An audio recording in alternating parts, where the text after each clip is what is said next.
Yangi qonun bilan yerlarni asrash va ulardan foydalanish qoidalari yanada kuchaytirildi. Endilikda yer osti suvlari uchun noqonuniy quduq burg'ilash ma'muriy javobgarlikka sabab bo'ladi.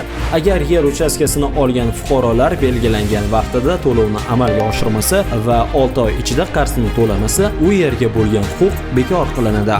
Sug'oriladigan yerlarni boshqa toifaga o'tkazish faqat alohida hollarda va prezident farmoyishi bilan amalga oshiriladi. Bunda yer sifati, suv ta'minoti va zaruriy xulosalar asosga olinadi. Yer huquqi bekor qilinganda, u bo'sh qishloq xo'jaligi yerlari sifatida qayta ro'yxatga olinadi. Yangi yer faqat shunday bo'sh yoki zaxira fondi yerlaridan ajratiladi. Soliq kodeksiga kiritilgan qo'shimchaga ko'ra, yer osti suv manbalaridan suv o'lchash uskunalarsiz suv olinganda soliq stavkasi belgilangan soliq stavkalarining 5 barobar miqdorida belgilanadi. Lekin aholi shaxsiy ehtiyojlar uchun sutkasiga 5 kub metrgacha suv olsa, bu tartib ularga tatbiq etilmaydi. Yer milliy boylik, uni muhofaza qilish barchamizning burchimiz.